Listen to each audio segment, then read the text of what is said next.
Well, thank you all so much for spending your Sunday afternoon here engaging your democracy. I think this is so impressive to see you here, and I'm really thankful that you've taken the time out. Whether you've come here and you have questions that you want to have answered, or you come here and you want to express that you disagree with something that I've been doing, my commitment to you when I was seeking this office was that I was going to be accountable to you and explain to you why I've been doing what I've been doing and how I plan to continue doing whatever that is going forward.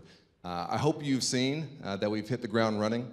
Despite the government shutdown, we, I think, have gotten some important things done. Beginning on the very first day when I was sworn in, when we introduced the resolution to defend the ACA and its protections for people with pre-existing conditions. And I'm incredibly proud that that passed with bipartisan support. We worked very hard to reopen the government over the course of the shutdown, was engaging in a lot of bipartisan meetings, trying to find common ground. And what I ended up introducing with about 21 other fellow freshman legislators, where I was one of the leaders of it and co-sponsors of it, original co-sponsors, was the Shutdown to End All Shutdowns Act. And it's a very simple bill. Basically, it says that when there's a lapse in funding, which means you are now run out of funding, that a 30-day continuing resolution kicks in that will fund the government for 30 days at the previous levels.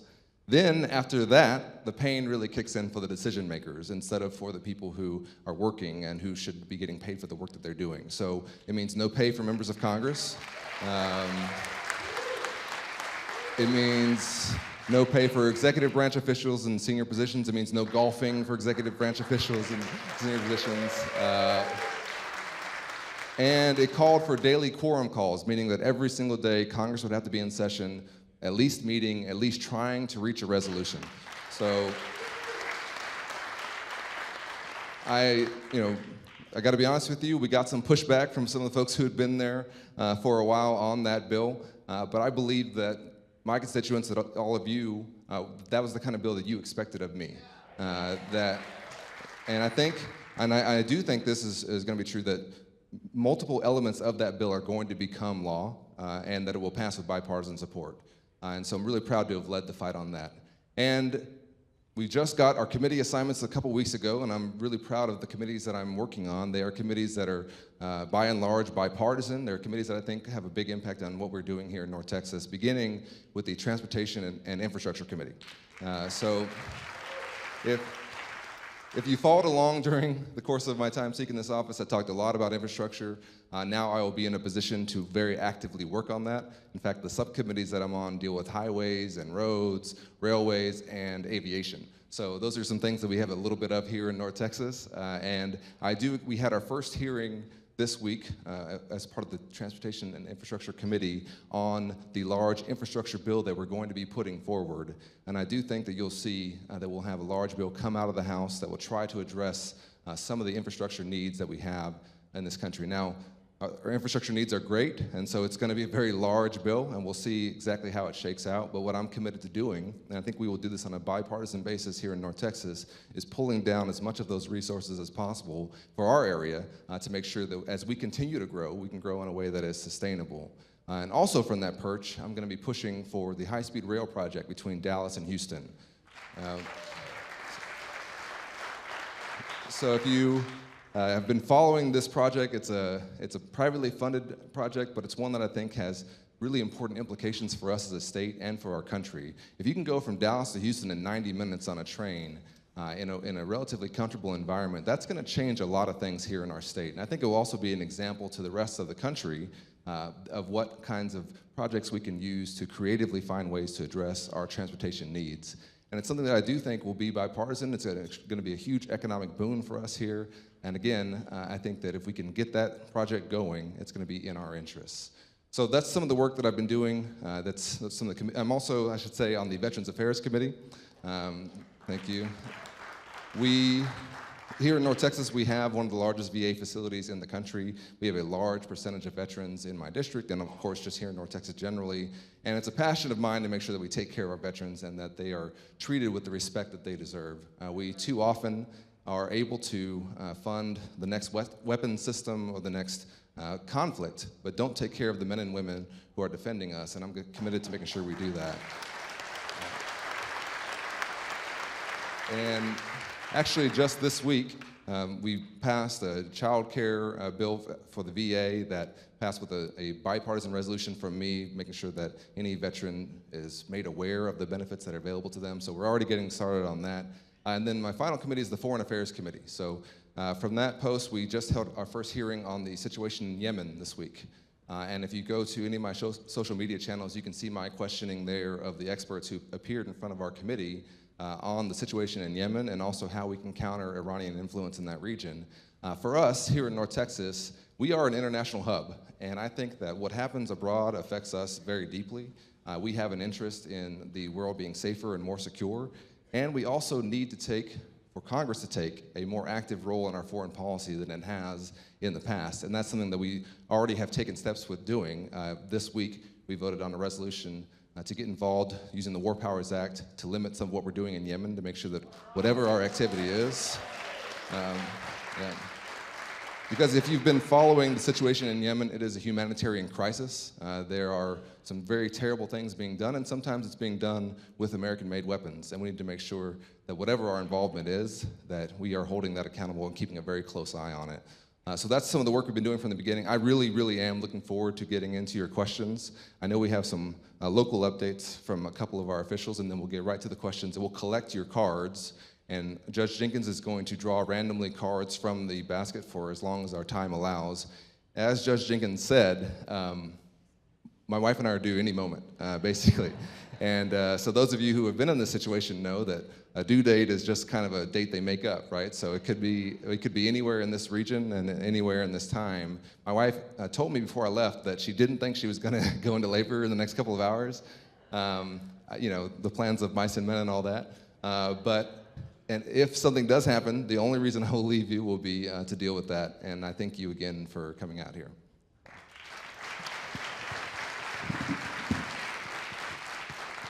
So, Allie, if you're watching this online, just concentrate on not having a baby for like another hour and 15 minutes, okay? All right, so our first local official that we're going to hear from is my friend Adam Magoo. He is a city council person with the city of Dallas. I got to know Adam before he was a city council person, when he was chief of staff to Mayor Mike Rawlings during Ebola. He was with me in some of the meetings. We met with angry folks who were threatening to burn down an apartment complex because they thought that Ebola carried with it evil spirits, and that the only way to protect themselves was to burn that down. I tried to encourage them that unless they wanted to go to prison for the rest of their life, that wasn't going to happen. And he was with me when we went to visit the family of Eric Duncan, who was pretty much trapped in an apartment at that time. So I really got to know the spirit of this person. His Twitter handle is Serve Dallas, and that is a great Twitter handle for him, rather, because he certainly has a servant's heart. My friend Adam Magoo.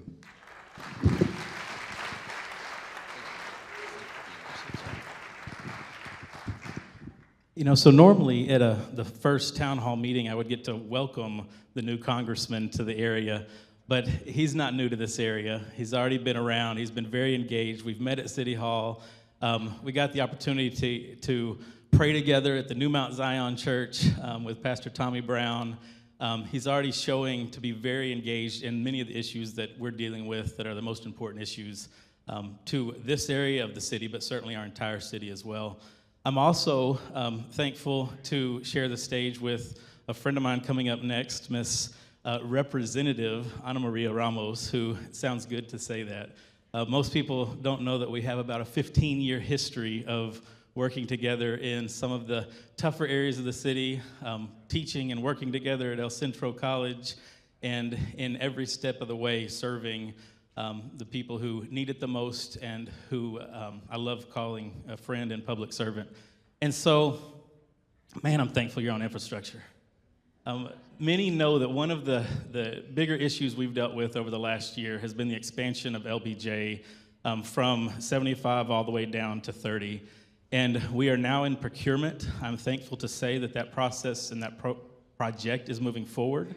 The biggest issue there was whether it was going to have optional toll managed lanes as part of that, and we had some really big fights about that. But what's great is it's a bipartisan issue that everybody that I know of, certainly everybody that drives on these roads and lives in these roads, prefer to have the option of the optional toll managed lane and get this project moving forward. So we're going to be breaking ground probably before the end of the year on the Skillman Bridge, which not everybody knows, but it is the most dangerous intersection by far, by double, in the entire region of Dallas and the city of. So that's exciting. We have some incredible improvements going on with some of the trails and some of the connections that we have in this area of the city.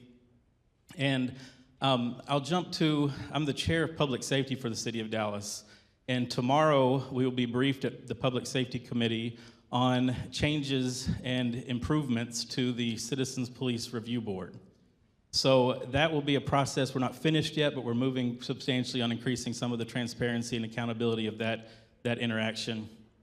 And over the last little bit, we made some other incredible improvements. When we got to speak as well, the issue of mental health and behavioral health has been something that impacts our city in a number of ways. The city of Dallas has instituted a pilot program called the Right Care. Previously, when especially certain areas of southern Dallas and other areas of our city, when somebody was getting picked up on a mental health or behavioral health call, they really had two options. It was either they get arrested and go to jail, or they go to the ER.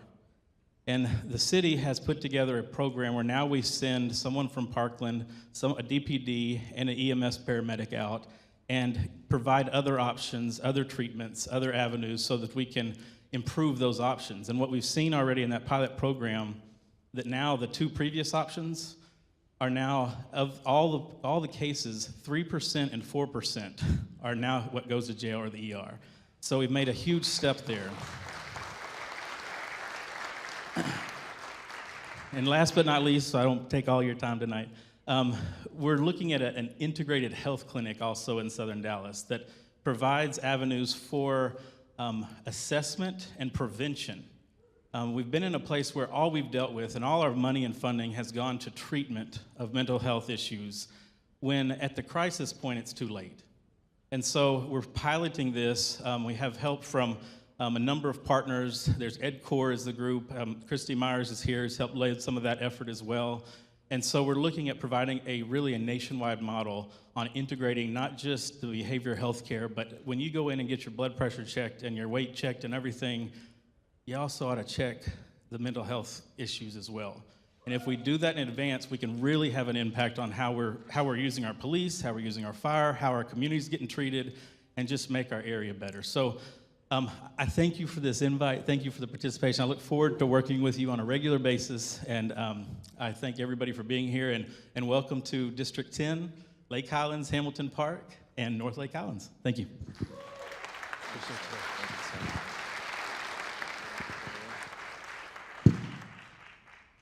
Next, we'll hear from a state representative. I want to give her an introduction as well. But I think I see and understand the lights are in my eyes, so I'm not sure I can see any of you. But I think in the way coming in is Mayor Volker. Is that you? So Mayor Paul Volker from Richland. Let's give it up for the mayor of Richardson. Mayor, thanks for coming. And another great servant leader. Oh, and I guess you guys are standing there so I can see you. And you're wisely doing that because that's the only place I can see. Bill, I think you just moved out of my sight line, but Bill Gibson, who is our new constable, and he may be moving to where you can see him. I can't see him anymore, but I know he was there. All right, so it's Sunday, and I'm reminded when I introduce this next person. Okay, the next person, and maybe this is an unorthodox introduction, but this next person, when they were a young person, and some of you may know this about me, that I got arrested a couple of times as a young person. When this person was a young person, they got in a little trouble, and I believe, if I'm not correct, they were in a gang at one point. And I've spent the last 3 hours before this working on, with Parkland and others in the city of Dallas and others, on a rollout regarding teen pregnancy. I believe this next person was a teen mom. And I bring that up to say this, what this person has done, it's hard to be a teen mom, and it's hard to make some mistakes in your youth and to persevere and achieve your dreams, but it doesn't mean that it can't be done.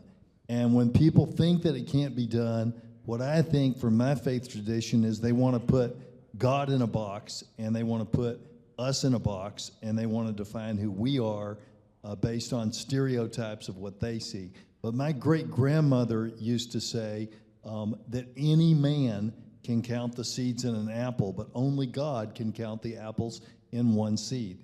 Now, this next person that's going to be speaking to us, our new state representative, Ana Maria Ramos, personifies that. Because not only did she persevere and achieve her dreams and is now our leader in Austin, but in doing so, she worked with kids. I think Adam mentioned that for 15 years they worked at El Centro and other aspects, lifting up the people behind that are younger than her that came up behind her. So she's been a leader. She's now our elected leader, but she has been a leader in this community for more than half of her life, her young life, I might add. Ana Maria Ramos.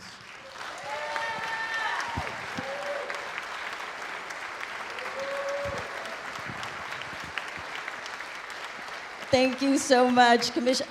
So I didn't tell a lot of people that part of the story, the gang part. It's all true, and a teenage mom. Yes, no, but here we are today because it is about public service, and it is through those journeys and those scars that you develop, you become who you are, and are grateful for all the gifts that you've been given in life. And so I am very grateful for those experiences. And it did take me back to South Dallas, where I worked with Adam. We worked with youth. We put together an organization, fed the homeless, worked with teens, and my husband wiping out graffiti. So we did a lot of good work in the southern sector, which is why I was so passionate about working with you all here in House District 102.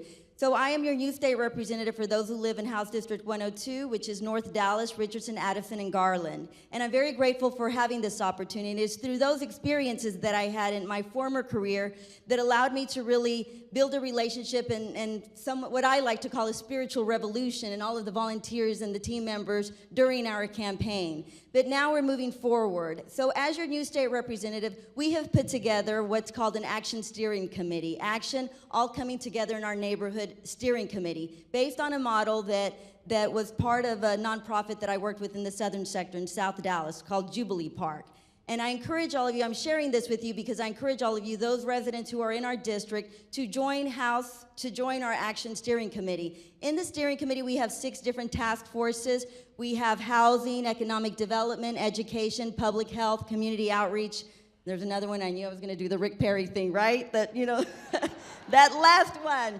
But we have 6 task forces, and a fellow team member here, Carrot, will share that with you. You can reach out to our office, and if you're interested in joining the steering committee. And I'll share with you why that is important. Because not only are we going to put together, and we're already working on smaller projects within our communities to improve the quality of life and to really help neighbor helping neighbor within our communities. But in addition to that, I am going to be reaching out to my task forces when the opportunity allows itself. As legislation comes up in Austin, I may feel a certain way about an issue, but maybe the community doesn't. And so it allows me to increase transparency and accountability so that I can go to the task force chair and say, hey, talk to the task force. This is coming up. What are your thoughts on how we should vote on this? Because, this is the research they've given us. You tell me which direction we need to go. And it'll not only allow me to be accountable to you, but you know exactly what we're doing in Austin, and then you all have you're part of the process. And that's an important part of democracy, going back to what Colin was saying.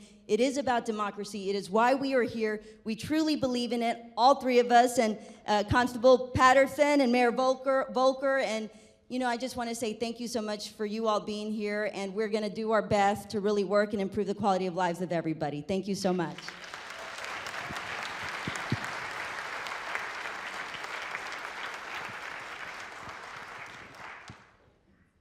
She's awesome, and as you can see, she's very busy in Austin. I'm excited about seeing what can get done there. Here's how we're gonna do this because we've got so many. When I at first thought that this was a stack, and I was gonna tell Colin if we're fast, we can get through all of these. They brought some more. So what we'll do, we'll try to answer quickly and get to as many questions as we can, but I'm gonna look through the cards, and if I get to a question on Social Security, and then the next question is also on Social Security, I may skip that one so we can get to as many issues as possible, okay? And so with that, it may be, given how many questions came in, that we don't get to all your questions. But our first question is this, and by the way, I'm gonna give you the card so you've got it too. It's, how will you deal with a tax on earned senior retiree benefits, such as Medicare and Social Security? And that comes from Judy Bryant of Dallas. Here's the card. Yeah. Well, thank you so much for that question, Judy. There has been a very clear intention that's been put forward after what I think was a reckless tax bill in the last Congress to say that we were going to be able to pay for that by making deep cuts to Social Security and Medicare. And we are going to certainly hold the line on that. That is not going to happen. That's not going to come out of this Congress, and I will certainly be standing up for those earned benefits. We do have some work to do, of course, in shoring up Social Security and Medicare, and I think that I'm hopeful that we can find some bipartisan solutions around that. But there's no scenario for me in which we're going to be cutting those benefits. There's been some suggestions, for example, around raising the Medicare age. I've seen data that says that if we did that, it would actually be more expensive because it would put older folks into the system and take out some younger folks. So we have to be smart about this. We have to figure out a way that is fiscally responsible about approaching this. But we can't, in my opinion, take these earned benefits that people have paid into over the course of their lifetime, these things that people are relying on, take from those funds and say that's how we're going to pay for our tax cuts for the folks who are doing the very best in our economy. I don't think that's who we are, and I think that's bad policy.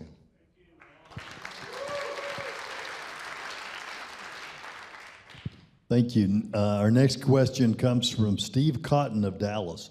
What specific measures will you support and oppose to secure our borders and reform our system?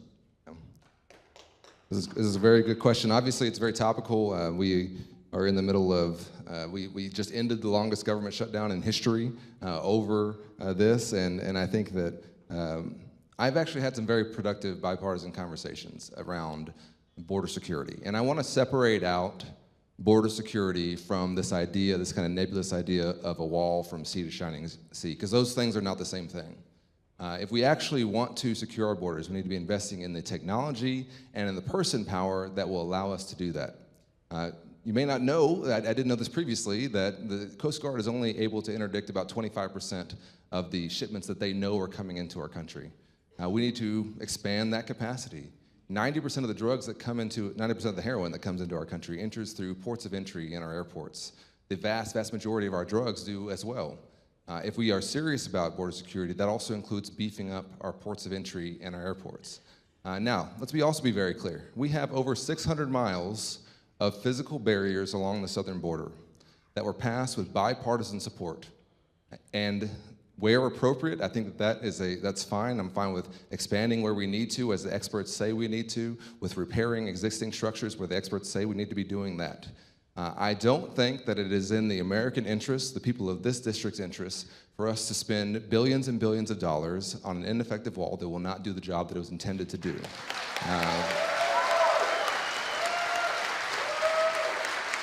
And I'll just say this. I also don't think that you should, and I don't think that you should, and I appreciate your interest in that. I also don't think that you should shut down the government over a single policy disagreement. And let me mean when I say that. There are complex negotiations that go on. There are lots of things that are on the table, that are put on the table, that are moved around. If you don't get your way on one single policy issue, it cannot be the position of the United States government that we're going to shut down and that we will not be doing the work of the people who sent us to those positions over that single issue. We have to be larger than that. We have to be looking forward more than that, and we have to be more willing to compromise than that. And I certainly am willing to compromise. I voted 10 times to reopen the government at funding levels passed by the Republican-led Senate. Those levels included things, thank you, those levels included things that I don't necessarily support. But we voted for those because my intention was to open the government as soon as possible and to find a way to negotiate a common sense border security agreement and hopefully also tackle our broken immigration system. I am still hopeful that's going to happen despite what we are seeing in the news today. I'm still hopeful that this bipartisan commission is going to be able to find to reach an agreement that will get enough support to pass the House and the Senate. We need the president to sign it. We need to get to work on other things. We are a big, enormous country with a lot going on. We need to focus on more than just one issue at a time, and I'm hopeful that we can move on from this. Okay, our next question comes from, well, it doesn't have a name. Did you feel Beto O'Rourke could have been our Texas senator, and could he still be? Well, I just want to say I am here in my capacity as your member of Congress. I am not here as a Democrat or as a Republican. I'm not here to talk about politics in any way, shape, or form or fashion. So I will leave that to the political considerations. I'm thankful for Congressman O'Rourke's service when he was in Congress and hopeful that he can continue to lead. The next one, and I'm just trying to find ones that we hadn't already kind of touched on. Do you support the new Green Deal? Right. Well, this is obviously another topical thing that came up this week. I think it was introduced the day that I came back here to make sure that I was present in case anything happened with my wife. I certainly support some of the goals of the Green New Deal, and I think we don't know all the specifics around it, and that's where I think we're going to have to flesh out some of that. But I do believe that in many ways, and this might seem counterintuitive, we are moving ahead here in Texas in a way that I think is one that can be replicated around the country. Wind power is now our second highest source of energy, and we produce the most kilowatt hours of wind power of any state in the country. That's something that we can continue to expand and grow upon, and it's something that the rest of the country is already learning from us and taking some of those cues. And if you know anything about our state, you know that we have unlimited solar capacity. I mean, we get a lot of sun. And so what we have to do is make sure we are investing in the technologies and the R&D that allows us to lower the cost of solar to the point that it is completely competitive and that people want to use it, because for us, that's the way we're going to move into a sustainable green energy power source. And it's going to be one that I think is consistent with our values as an energy state, that doesn't cost us jobs, that is one that translates easily into what we're doing now. I will also say this, I think that we should be not the only country that hasn't signed on to the Paris Climate Accord.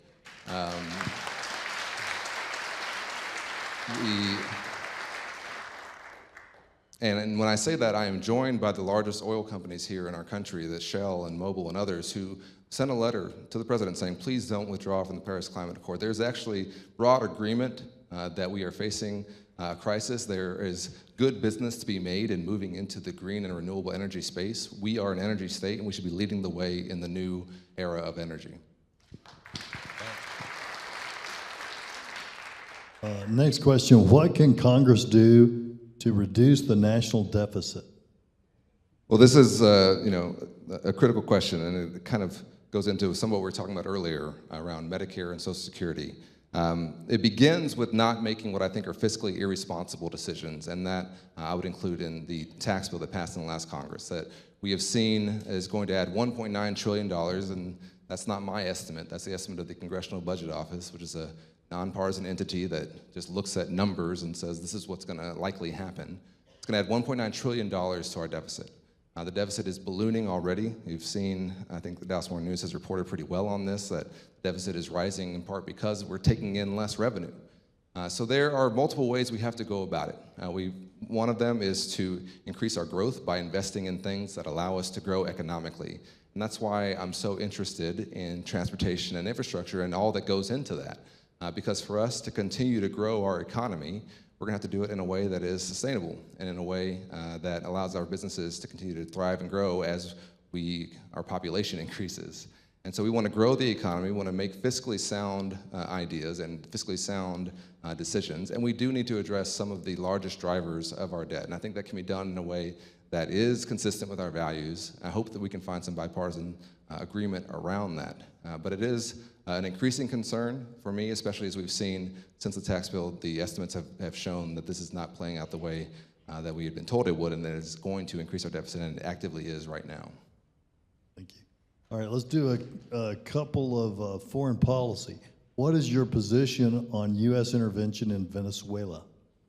Well, this is, it's interesting. I was in a classified briefing on Venezuela a couple weeks ago, and let me first say very clearly that the Maduro regime needs to go, that they have mistreated severely their people.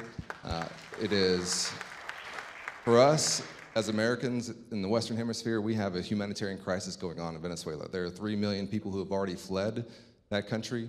They have inflation that is so high that their money means nothing.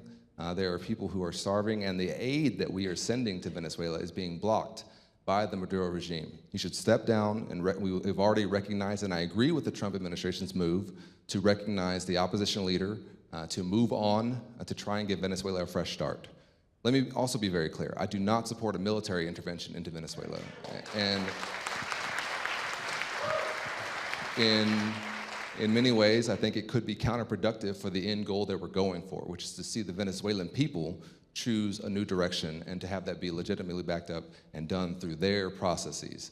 And so I am hopeful that that happens. Should something happen with the Maduro regime that forces us to take any kind of action in terms of protecting our embassy personnel or things like that, that's a totally different conversation. But I'm hopeful that the pressure campaign that we're mounting and that all of us need to be keeping an eye on will force out Maduro because he has mistreated his people. And our companion to that, as far as foreign policy, is will you support HJ Resolution 37 and HR 910, ending U.S. support of the war in Yemen? Yes, I think, I'm not sure what these exact resolutions are, so I'm gonna have to look into the exact language there. What I voted for this week was for us to, under the War Powers Act, make sure that any U.S. aid we're not kinetically involved in the war going on in Yemen. What do I mean by that? I mean that we should not be conducting this war. That the American people we need to have oversight over that and know what's going on there, but that if the American military is involved in the humanitarian crisis that I think is going on there, that needs to end. That's what we voted for this week. Now, we have an ongoing mission in Yemen against Al-Qaeda in the Arabian Peninsula, AQAP, and that mission is critical for us. They are one of the most dangerous outfits in the world in terms of their intention to strike our homeland. They had multiple plots foiled to try and attack airliners of ours, and that is a base of operation for them that we need to continue to keep the pressure on. So I want to be cognizant of that, be cognizant of our ongoing commitment there, but also not a part of and not supporting what I think is a disastrously led war that's going on there right now in Yemen. Thank you. And our next question is, what do you see as the next steps for improving healthcare access? Spoiler, I am skeptical of moving some people to Medicare all at once. Well, thank you. That's it's a big question for us, and I think in the immediate term, the next steps have to be, number one, to stabilize the ACA and to end some of the, I think, sabotage that's been going on that, as I talked to healthcare executives, have told me that they've had to build in large increases in their premiums just to deal with the uncertainty around what's going to happen with the ACA. In that market, certainty is part of the deal, and so we want to make sure that we end that. We have improvements that we need to make. And we do need to improve the ACA, and we have steps we need to take. And so that's the immediate term. The other thing is that we need to address the cost of prescription drugs. And I am very thankful and was glad to hear the president say that he was interested in this the other night. Chuck Grassley in the Senate has also said that he wants to tackle the cost of prescription drugs. There is bipartisan consensus around this. And I think that one of the things that we can really move and get done for the American people in this Congress, despite some of the differences that may exist, is to address the cost of prescription drugs and to address the patent system that has sometimes been abused to try and keep those costs high. Thank you. Our next question comes from Walt Evans, MD. How do you plan to resolve our immigration crisis? It has been ignored too long, leading to the current crisis. Yeah, this is the question that has vexed us now for a number of years. I remember when George W. Bush and Ted Kennedy got together and were very close to passing a comprehensive immigration reform. There was another bill later on, a Gang of Eight bill, supported by John McCain and Marco Rubio and others that almost got through the Senate, and I think, or that got through the Senate and then languished in the House and was never passed and never taken up. We as a country need to take a look at and finally address comprehensively our immigration system. We need to address the folks who are here. We need to address border security. It has to be certainly a component of it. We need to address our dreamers and do the right thing there. We also need to make sure that our immigration system works for our country. And right now, the delays and the systems and the way that it's working doesn't. We have a number of foreign-born kids who are going to our schools here in North Texas. I've talked to a lot of them at UTD and other places. When they graduate, I'd like to see a green card stapled to their diploma to make sure they can stay here and keep their talents here. But unfortunately, the way our system is right now, that there's a lot of uncertainty for many of them about whether or not they're going to be able to do that. I'm hopeful that we can at least have an honest conversation about it, and that's where we have to start, from a basis of fact that legal immigration is a boon to our country, that the folks who have come to our country legally have contributed so much to the richness and diversity of our country, and that we want to continue that flow of ideas and that flow of talent into our country. We need to do it in a fairer way, and a way that's more efficient than what we're doing right now.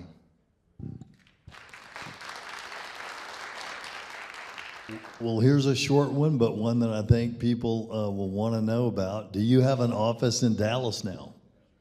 Yeah, so this is a good question. We have an office, and in our office, our folks are working in it. What we are going through right now is a process of making sure that we meet the house's standards for security and secure wiring, which we have not gotten that yet. And so the folks who are setting that up are doing it. I'm hopeful that it will be done very soon. But my district office staff is on the job. If you call our office, you will get answers, and we are already processing and doing casework. We just have not yet been able to open the physical office to the public because there are certain things that the House requires for you to have in terms of the security, in terms of the wiring, that the building that we're in is being updated to get. And so I'm hopeful that'll happen very soon. And I thank you for your patience on that, and we want to be a point of access for you. If you have any issues, and anyone listening online or anyone here, if you have any issues that our office can help you with, please give us a call. You can go to allred.house.gov to get the information to reach us. We will get back to you if we don't immediately, and we will try to address that issue. And we are going to be very cognizant and putting a lot of attention on this, and we'll be having, hopefully, the office open very soon. All right. Our next question comes from Rabbi Andrew Paley of Temple Shalom. If you're out there, hello, Rabbi. What role can faith communities play in helping support your efforts in strengthening our neighborhoods and parts of the Metroplex you represent? This is such a great question. Our faith community here has done such incredible work, and they are doing such incredible work, whether it's the Jewish Family Services or the many churches that we have here in the area that are kind of the backbone of our community. And I just want to, first of all, thank you, Rabbi, for the work that you've done, and thank you all who've been involved in that work. It's just one of the things I think people love most about North Texas is how active and charitable our faith communities are. And the number one thing when we talk about supporting our efforts and strengthening our neighborhoods, and is that I would like us just to introduce more and to continue to introduce more humanity and empathy for our neighbors. And this is something that across our religious traditions is a common denominator, that we are all in this together, that we should treat others the way we would want to be treated, and that we are made in the image of God, and we should be treated in a way that's respectful. I think that here in North Texas, we are in many ways a model on that as well. But our faith communities and our faith leaders on issues, when they step up and use their voice to say, this is wrong, or this is something that isn't who we are, I think it speaks so much louder than it does just from individuals. So I would encourage our faith communities to continue that work, to continue to help us in the work that you're already doing in terms of community outreach and services, but to continue to encourage people to tampen down some of the tone that we're seeing. We are all Americans.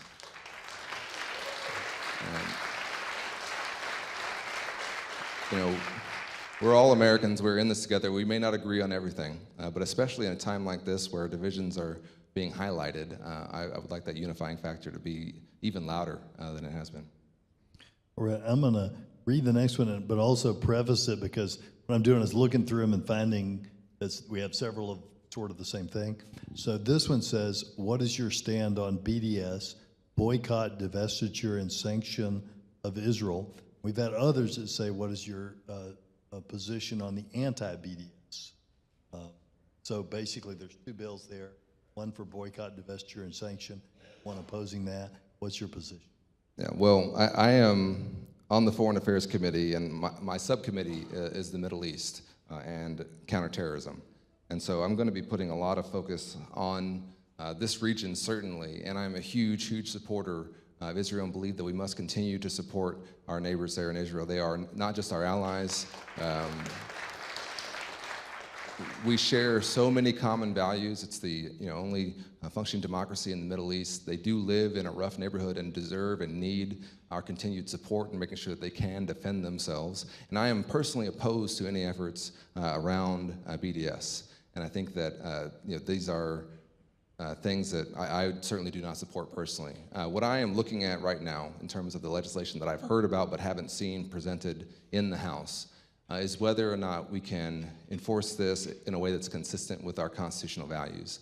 Because while I may disagree with what someone does, I want to protect their right at times even to do it, even when I disagree. And so I think that we have to make sure that whatever efforts we take in terms of this particular topic or any others around hot button issues, that we are not stepping on or stepping over the line in terms of limiting the First Amendment or limiting people's rights to express themselves.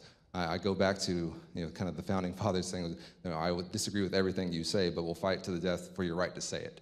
I think that's something we have to keep in mind.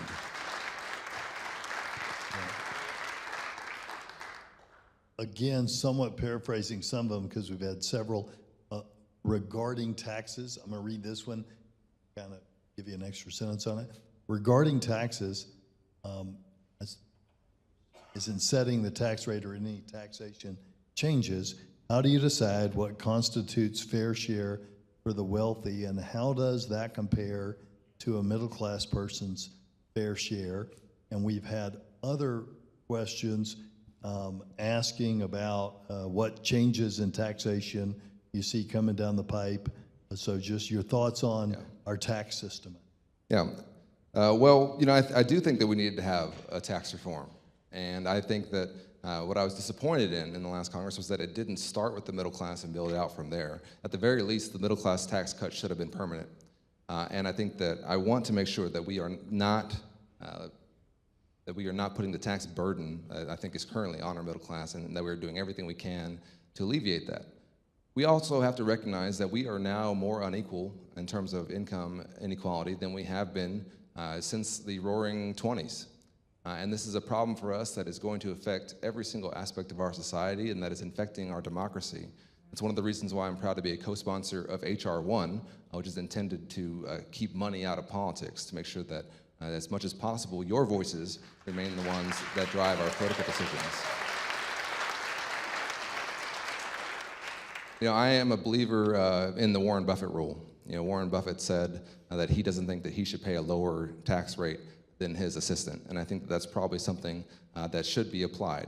But I want to do it in a way that is that we are thinking clearly through, in a way that is fully tested and vetted. I don't think we should be throwing around numbers and just saying this is where we're going to get to. I think it has to be something that we look at very conscientiously and say, how can we, in a fair way, produce a tax system that is fair for those folks who have done really well here, who we want to continue to do well here, but who also want to be a part of the society that has helped them do so well.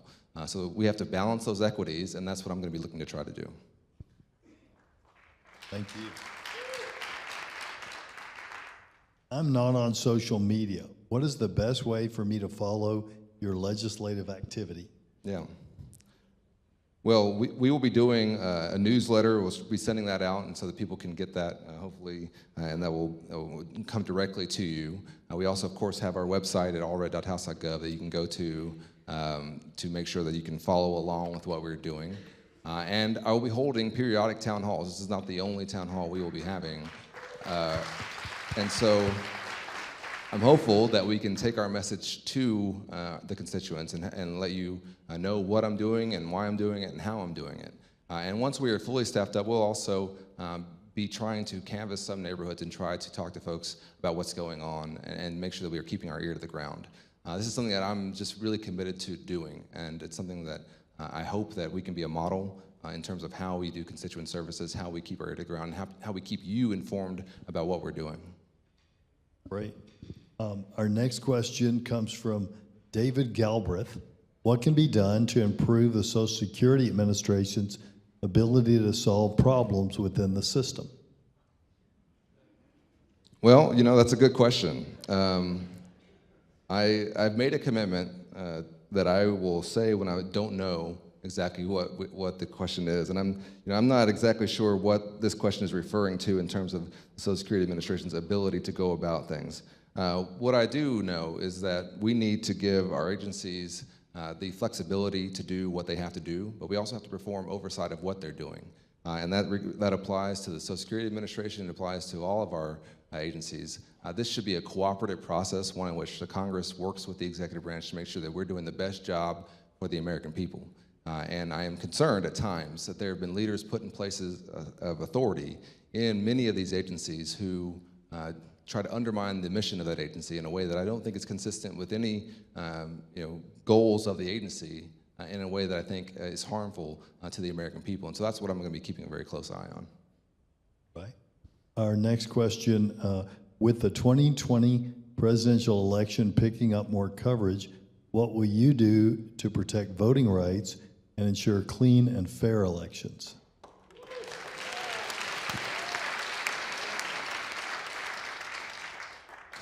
So I want to go talk about a few things here, not about the election and the politics of it, but about what we need to do to expand the right to vote. I mentioned H.R. 1, which I think you have a sheet there in front of you that has that I am a co-sponsor on that. H.R. 1 has broad reforms around voting that I think will help us expand the franchise and get as many people as possible involved in voting, including making Election Day a national holiday.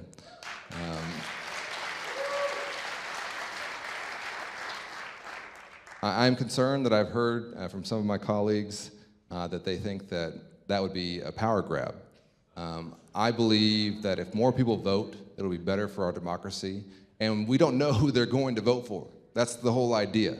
You should have to make your pitch to as many people as possible, and as a fundamental right, which voting is, we should be defending it, expanding it, and making it easier to do as long as it's consistent and secure.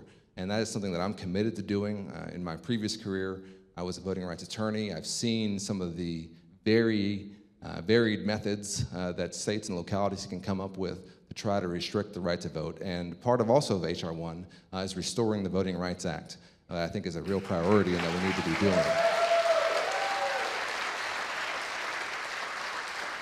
doing.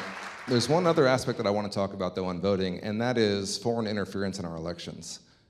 Because we can never have happen again what happened in 2016 in terms of a foreign power trying to influence our elections.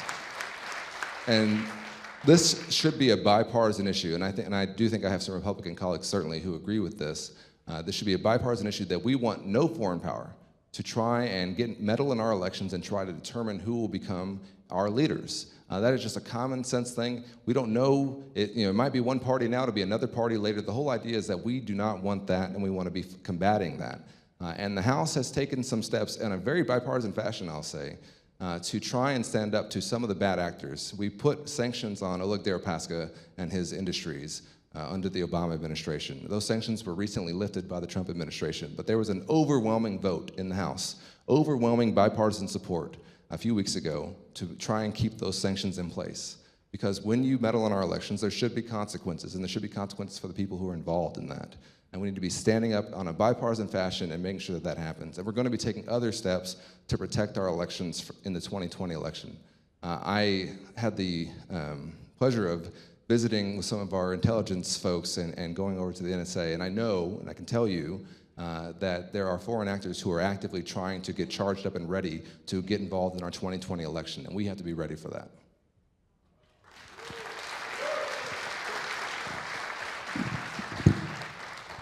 Well, and I want to say I first met Colin as a not college student when he came to pick my brain because I used to be a voter protection director, and he was doing some work as a voter protection director and came to pick my brain about that. And I think Colin, or as Congressman Allred, is a person who fully recognizes that democracy works best when more people participate, and that we need to win elections on the power of ideas and leadership, and not on stopping people who disagree with us from voting.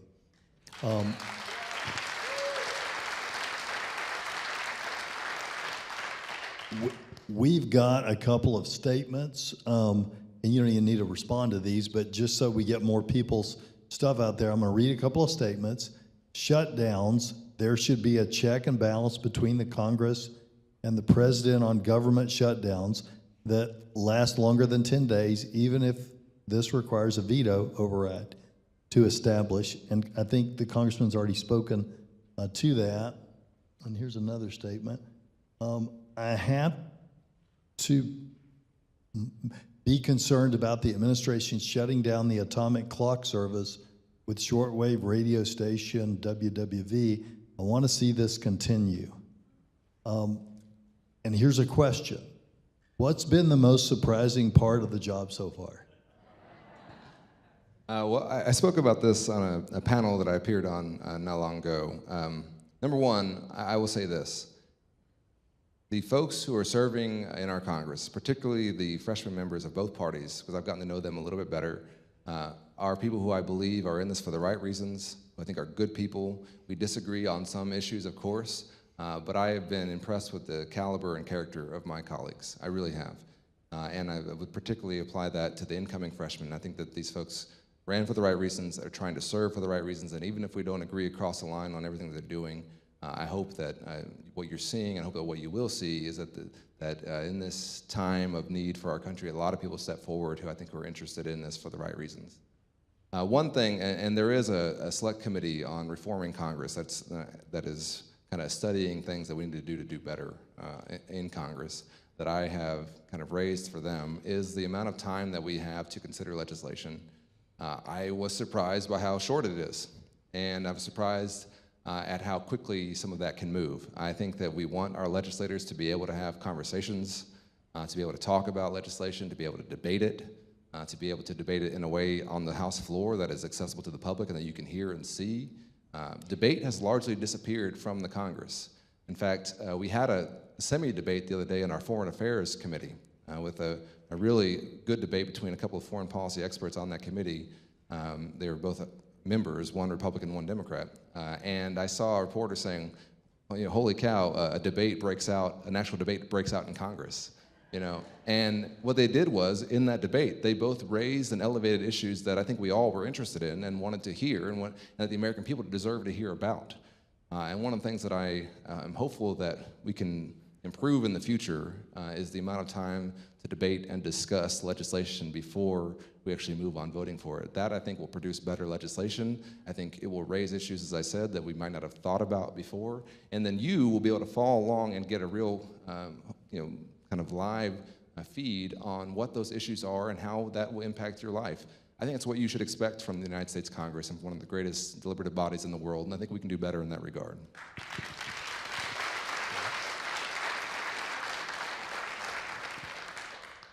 This is a two-part question.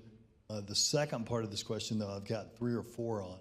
So I'm going to read you both parts.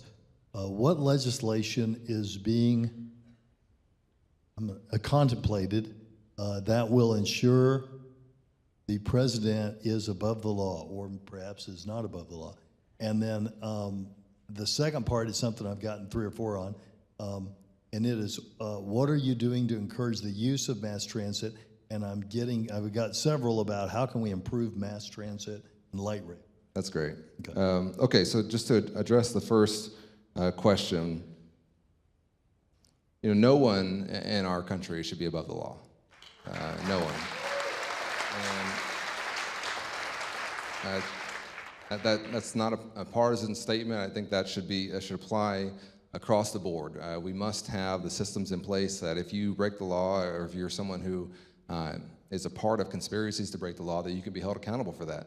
And so one of the things that I have been a part of, and that is part of the HR 1 package that I said that we co-sponsored, is an ethics reform, which is to try and take some of the norms that we've talked about as a country and make them into law.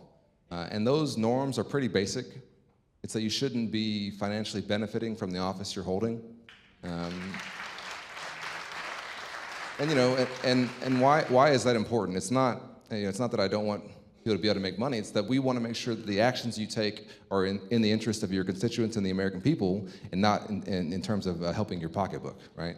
So those are some basic, there's some other very basic steps that are in there that I think we need to be considering. So many of the things that, the releasing of tax returns, things like that, so many of the things that used to be norms that were always done and that were done as a matter of course now need to become a matter of law, so that we don't have to have these questions again. And I think that is in the interest of everyone, to make sure that we can all recognize that no matter what action our president takes, or any executive branch official takes, whether we agree with that action or disagree with that action, that we're not having to wonder what the motivation behind it was.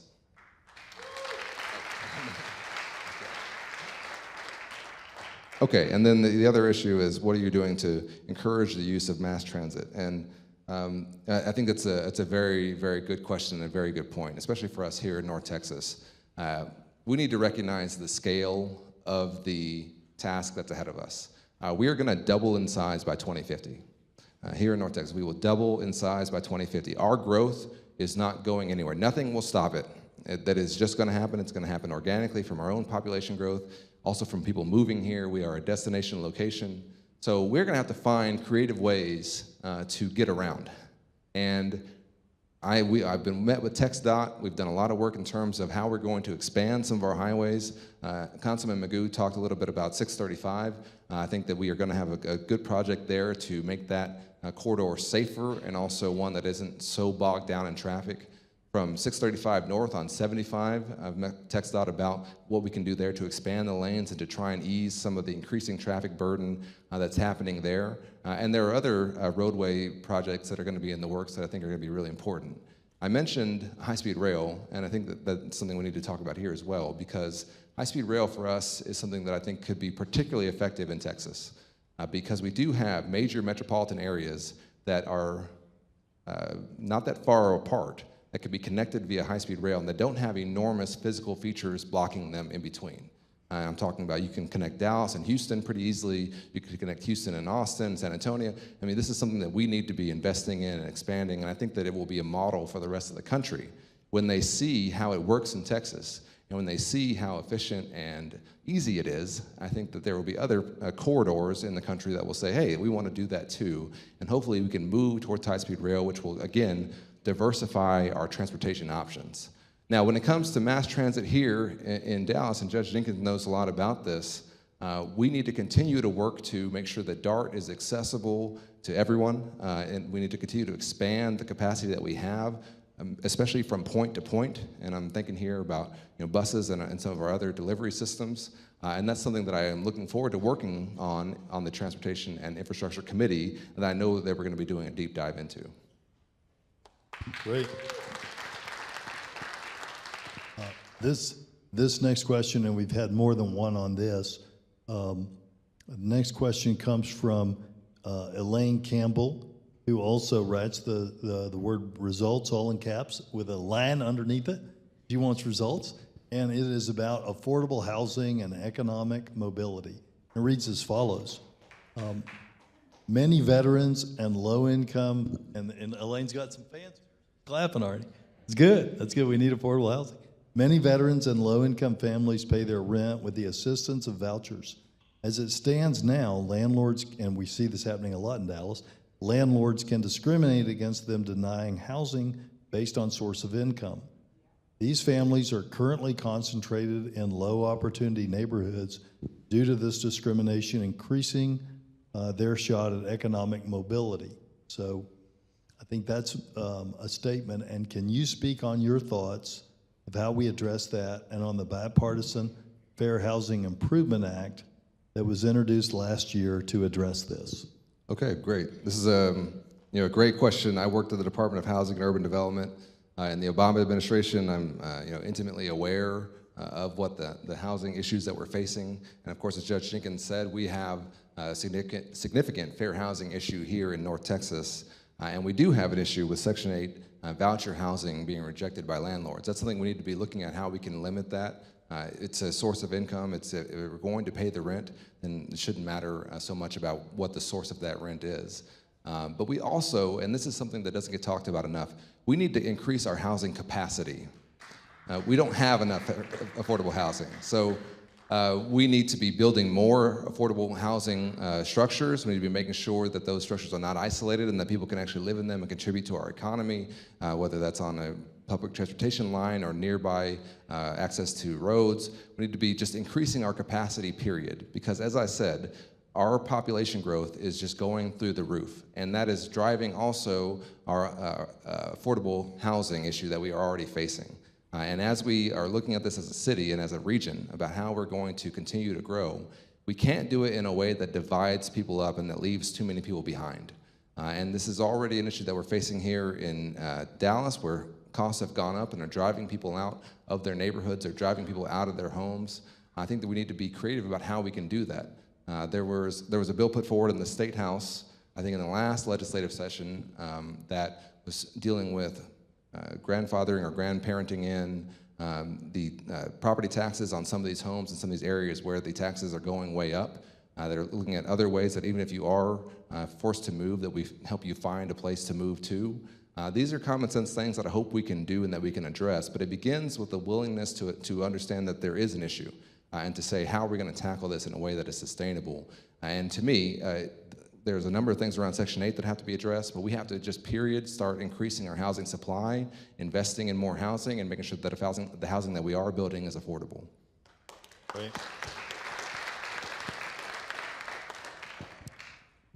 Well, now here's a question that I think all of us have had a thought about, probably in the last year.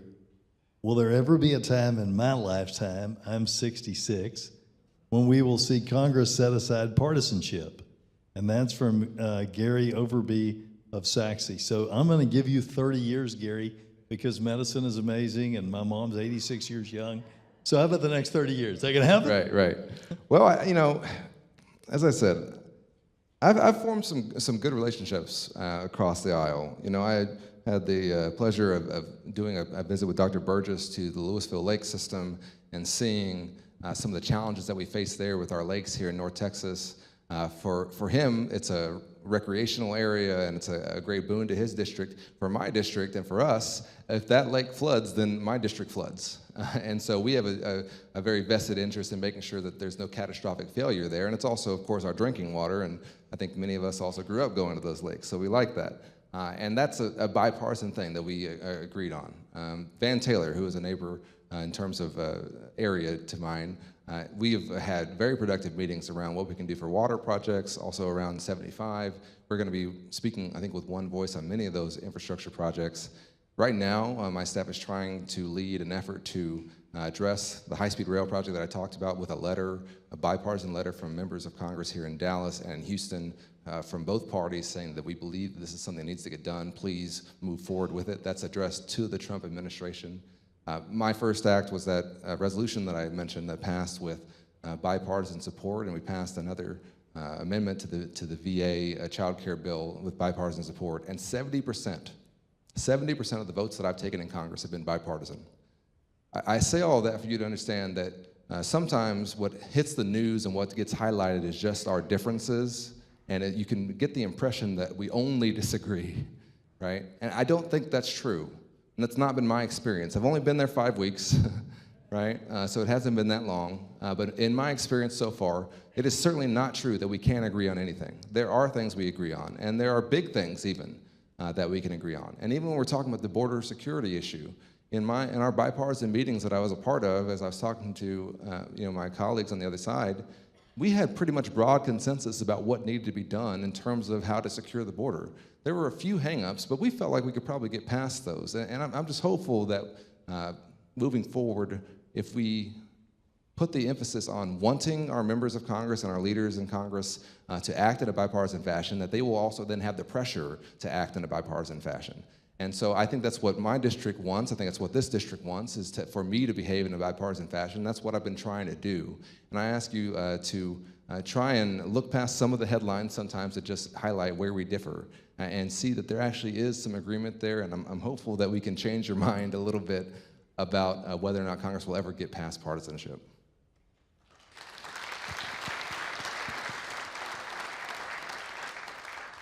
And I want to say, I agree with that. I see some of my Republican, I'm a Democrat, obviously, probably, or in case you didn't know.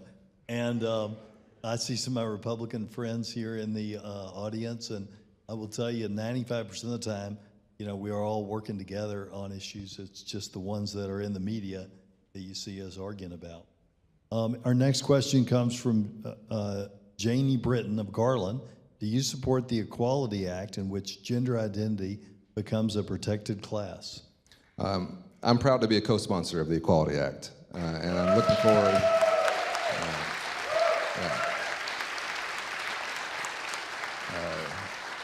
To me, this is a common sense piece of legislation that just extends protections to our LGBTQ neighbors and friends and loved ones, something that I think we should all actually be able to agree on. I don't think it's a partisan issue. I think it's a human rights issue. And I am disappointed by some of the things that I've heard and seen to try and highlight folks who are different and target them because of that. And I think the Equality Act will be an important step forward in terms of putting the law on the side of making sure that no matter who you are or who you love or how you try and decide to live your life, that you're able to chase your version of the American dream.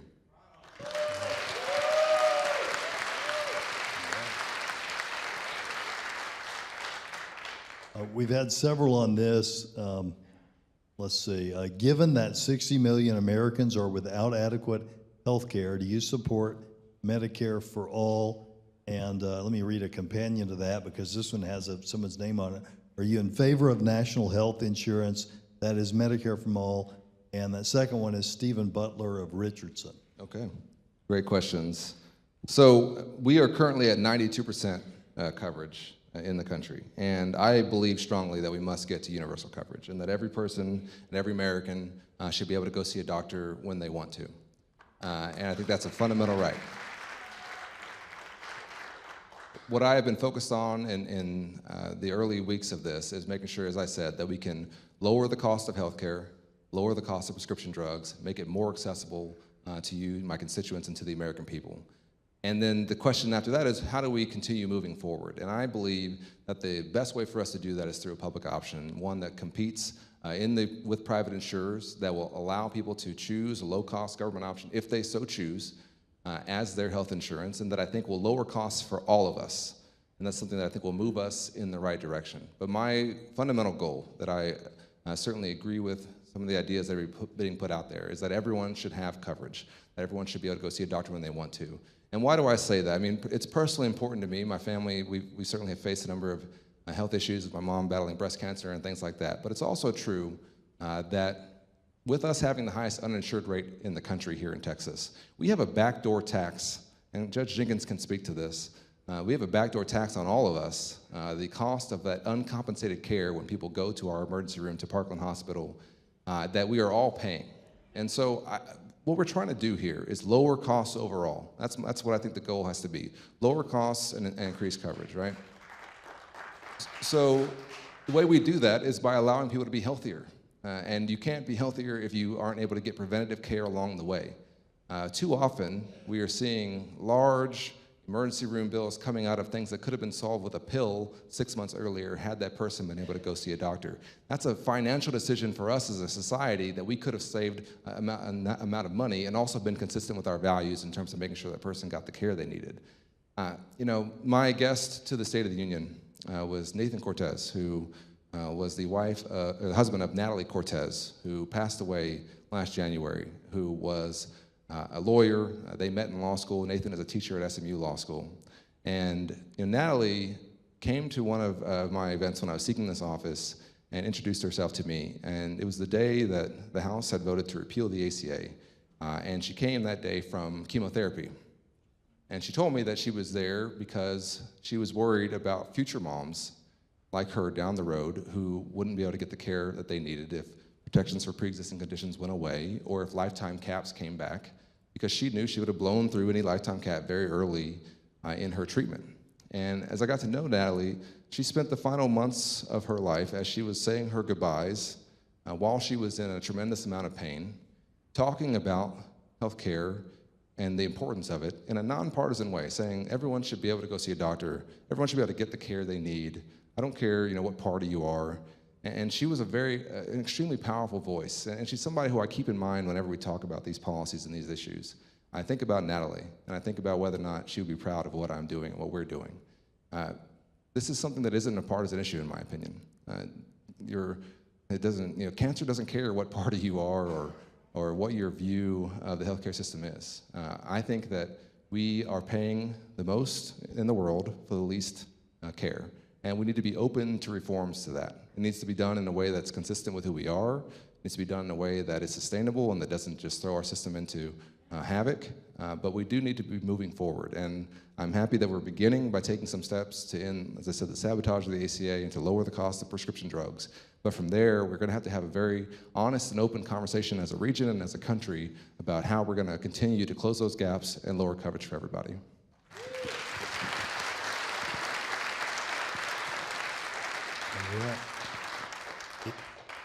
We may make it through all these.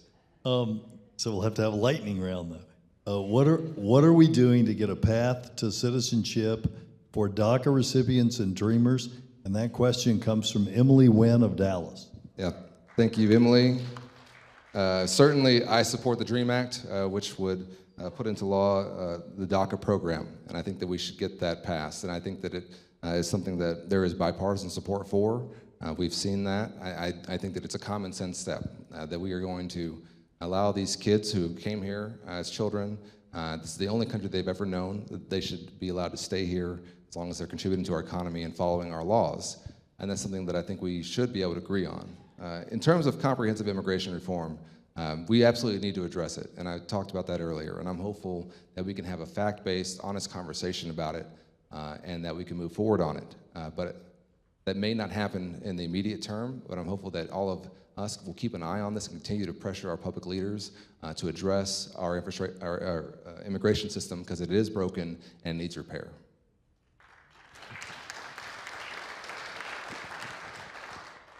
All right, this next question, as we lawyers say, may assume a fact that's not in evidence. Why do you think socialism's policies will be good for Americans? And what other countries with 330 million people has made socialism work well? So I'm going to, paraphrase that a little bit with a "do you think?" and there's that. Well, I am a capitalist. I'm a believer in our system. I believe that our system has produced. I believe our system has produced the greatest middle class in the world, an economy that is the envy of the world. And I think that what we have to be focused on is the rules of the road, to make sure that as we are growing and as our prosperity is increasing, that it is a shared prosperity, because that's actually in the interest of our long-term prosperity. If we allow inequality to grow too large or to continue the path that it's on, it is going to impact our overall economic output. And so what I'm really focused on is making sure that our businesses in this community have the support that they need. And I have developed some great relationships with folks around here who are working in this area.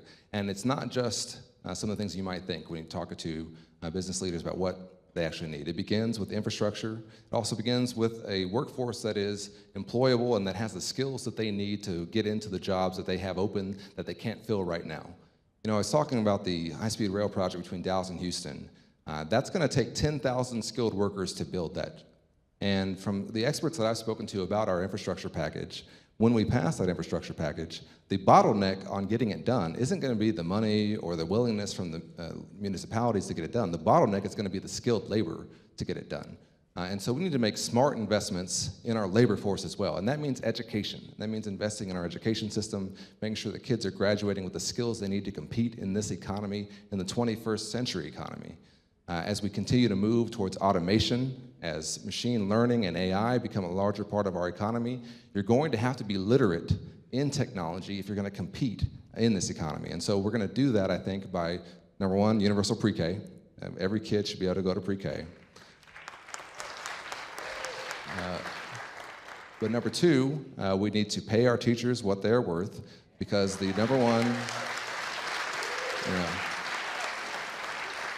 I have a self-interest in that. My mom and my aunt were both Texas public school teachers, and I know how important they were. But it's also true that the studies have shown that the number one indicator, the number one impact that we can have on a kid's life when they're in our classroom is the quality of the teacher who's teaching them. You know, it's the class size is important, facilities are important, but the most important thing for that kid, for their improvement, and you all know this if you think about it. When I think about it, I know it to be true as well. We can all think of our favorite teacher who made us learn more than we would have in that course. Those teachers are a huge resource for us, and we need to be investing in them. And then finally, we need to be teaching vocational training, and Judge Jenkins knows this. We are moving this way here in North Texas. We need to be teaching vocational training in our high schools, investing in great community college systems like this one that allow people to get the training they need to get into good jobs. There are jobs that we can't fill right now that pay 6 figures, that can't be automated, and they cannot be offshored, and we need to be producing kids who are in those fields.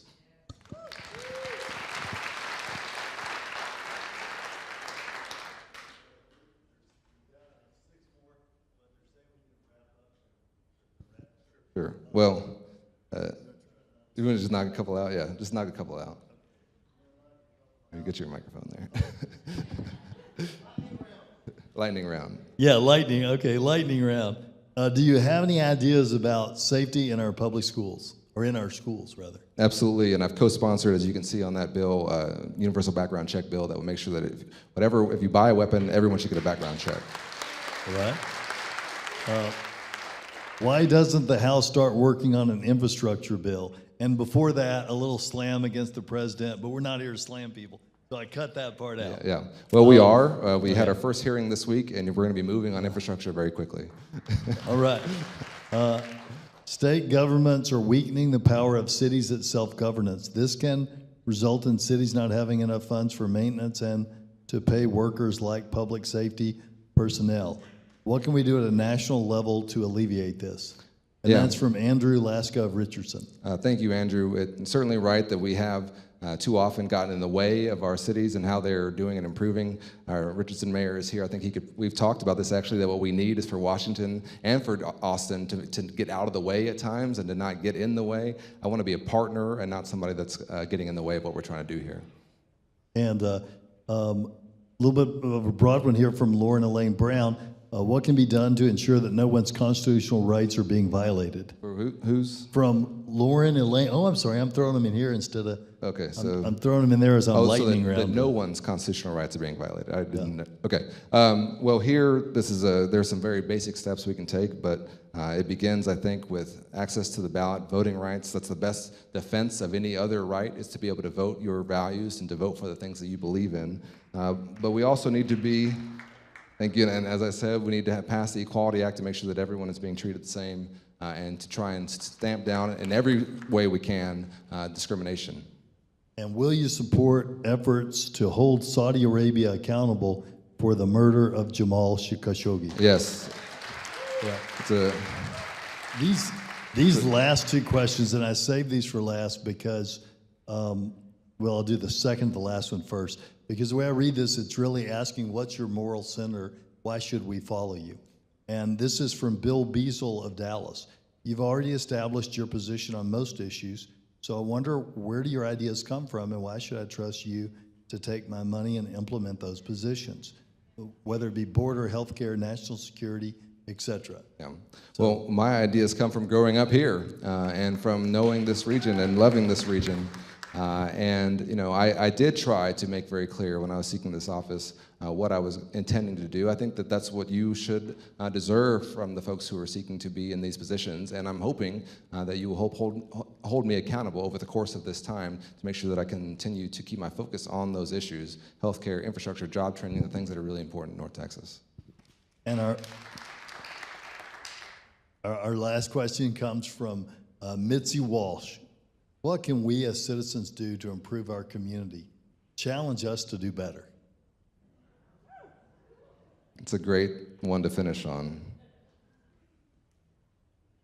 You know, I really believe in the people of North Texas.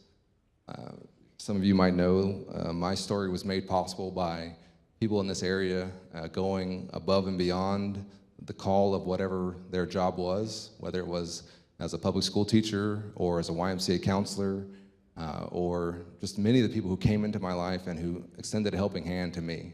I would say, don't give up on anyone. There is so much potential here in North Texas that is going untapped. And I do believe this, the next Einstein might be in one of our public schools here right now, and that we need to make sure that she has everything she needs to become that.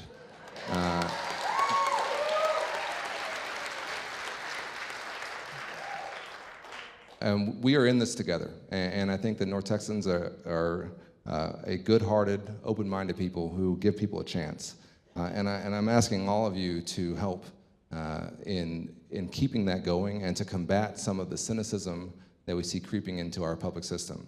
The democracy is not perfect, but it is, as Winston Churchill said, the best form of government that we've got. And we have to believe in it. We have to believe in it even when it doesn't go our way. We have to believe in our systems and our constitutional system that I think has produced a country that is the most remarkable in the world, one in which a story like mine is possible and that wouldn't have been possible in most regions of the world. And so believe in each other, believe in our system, and thank you all so much for giving me a chance to speak with you this afternoon. Thank you for coming out here on a Sunday afternoon.